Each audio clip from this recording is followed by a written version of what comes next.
আমরা কি পেয়েছি? শুধু হতাশা আর হতাশা। দেখেন,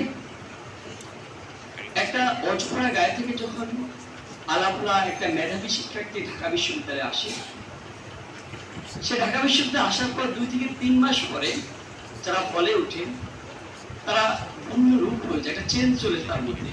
আমি সবসময় একটা আমি চিন্তা করতাম যে ঢাকা বিশ্ববিদ্যালয়ে যারা আসে তারা বেশিরভাগ হচ্ছে নিম্ন মধ্যবিত্ত ফ্যামিলি থেকে উঠে আসা শিক্ষার্থী। আমি চিন্তা করতাম যে আসলে আমার অপরাধটা কোথায়? আমি কি আমার দারিদ্রতা আমার অপরাধ, নাকি ঢাকা বিশ্ববিদ্যালয়ে ভর্তি হওয়াটা আমার অপরাধ? আমি সবসময় যে যারা ঢাকা বিশ্ববিদ্যালয়ে ভর্তি হয় সবসময় সিটের জন্য হচ্ছে নিজের যে স্বকীয়তা আছে, নিজের যে মেরুদণ্ড আছে, সবকিছু একদম বিকিয়ে দিতে হয়। ঢাকা বিশ্ববিদ্যালয়ে যখন আসে তখন হচ্ছে তার একটা সিটের জন্য রাত দিন গরম গেস্ট রুমের যে অপসংস্কৃতি, সেটার মধ্য দিয়ে দেখা যেতে পারে। বিশ্ববিদ্যালয়ে গণরুমে আমরা যে স্বপ্ন নিয়ে আসি, সেই স্বপ্নটা বিশ্ববিদ্যালয়ে গণরুমে ঢুকে ঢুকে মরতে থাকে, হচ্ছে গলে দূর পর্যন্ত বের হয়। আমরা এই স্বপ্নে দেখেন, আমি সত্যি একটা কথা বলেছিলাম যে আমরা একটা আলাপলা শিক্ষার্থী ঢাকা বিশ্ববিদ্যালয়ে আসে, কিন্তু সেই যে অপসংস্কৃতি যে কালচার, সেটা তাকে বিভিন্ন দিকে ডাইভার্ট করে। আমরা যখন আসি তখন হচ্ছে কি আমাদের একটা গণরুমে দাম্ভিকের কথা বলেছিলাম, সেখানে হচ্ছে প্রায় 200 শিক্ষার্থী একসাথে থাকতে হয়েছে। রাতে বেলা যখন নাকি রাতে বেলা থাকতেছি, দিনে বেলা হচ্ছে দিনে 2 থেকে 3টা করে প্রোগ্রাম করতে হয়। রাতে বেলা আমাদেরকে হল থেকে বের করে দেওয়া হয় যে তুমি ঘুরে আসো।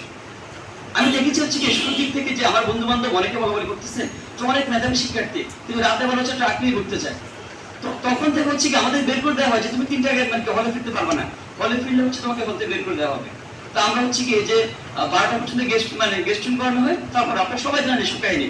আবার আমরা হচ্ছে কি রাত 3 থেকে 4টা পর্যন্ত আমরা কি ট্রাক নিয়ে ঘোরাঘুরি করি।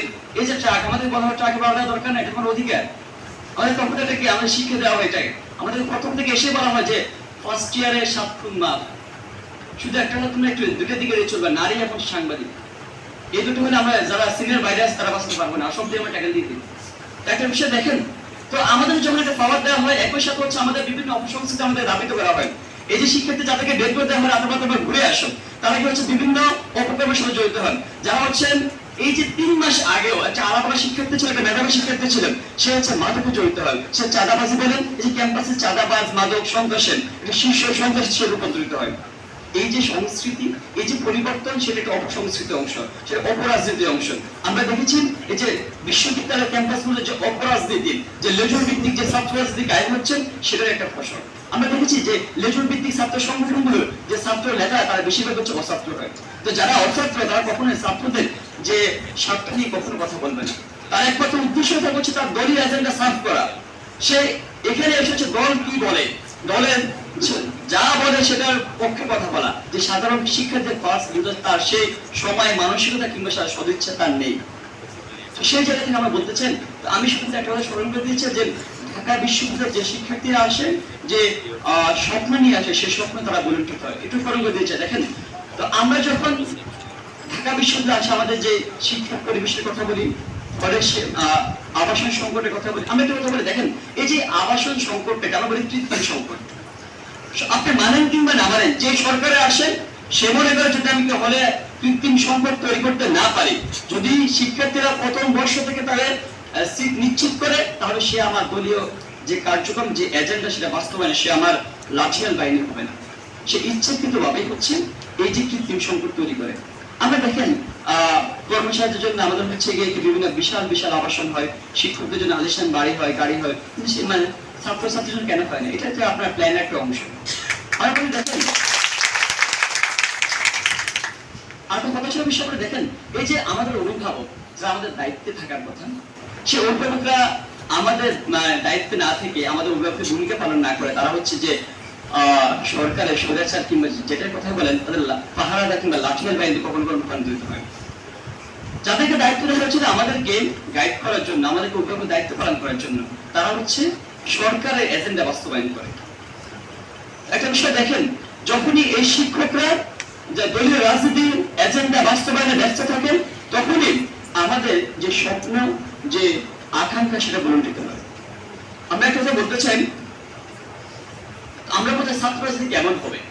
আমরা চাই যে বিশ্ববিদ্যালয়ের ছাত্র রাজনীতি করা মানুষের একটা সাংবিধানিক অধিকার, কিন্তু হলের মধ্যে যে দখলদারিত্বের যে রাজনীতির যে অপসংস্কৃতির যে দলীয় রাজনীতি বাস্তবায়ন করার জন্য যে গণরুম যে গেস্ট রুম কালচার, সেই ক্যাম্পাসগুলোতে যদিও আমরা ছাত্রদের থাকতে পারি, কিন্তু হলগুলোতে সেই দখলদারিত্বের রাজনীতি থাকবে না, সেই লেজুর ভিত্তিক ছাত্র রাজনীতি ক্যাম্পাসে থাকবে না।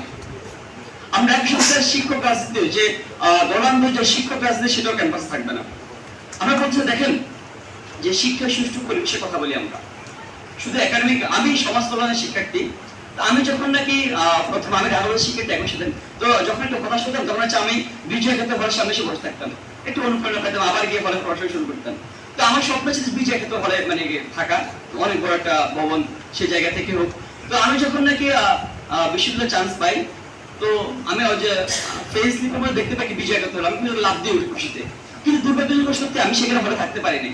আমি হচ্ছে 1 থেকে 1.5 মাস থাকি, কিন্তু হচ্ছে কি আবরার তাহার যদি মারা যায় সেটা আমি একটা ফেসবুকে কমেন্ট করি, সেই কমেন্টের ভিত্তিতে হচ্ছে আমার যে হল ক্যান্ডিডেট সে আমার হল থেকে বের করে দেয়। তো হচ্ছে পরিস্থিতি, ফলে থাকতে পারি না। আমি যদি বলছেন দেখেন সমাজ কল্যাণ যখন ভর্তি হই, তো সমাজ কল্যাণ দেখেন কি 90 দশকের যে কারিকুলাম, আমি যেটা পড়াশোনা করতেছি সেই সমাজ কল্যাণ দেখা যাচ্ছে যে বইগুলো লেখা হয় তো 90 দশকের যে ডাটা দিয়ে লেখা হয়। তা আমি এখন করতেছি কি জন্য, ওই যে আমি করতেছি শিক্ষকরা পড়ে যাচ্ছে, একই সাথে দেখতেছি যে একই যে স্যার যে ড্রাফটটা দিয়েছে সেটা এক যে বানান ভুল, আমি আমার সিনিয়রদের শুনছি স্যার বলছে যে কি এখানে বানানটা ভুল আছে, একই সাথে 3 থেকে 4 বছর বলছে যে এখানে এই বানানটা ভুল, তোমরা কারেকশন করে নিও। আমরা দেখছি স্যার স্লাইড দেখে পড়ে যাচ্ছে।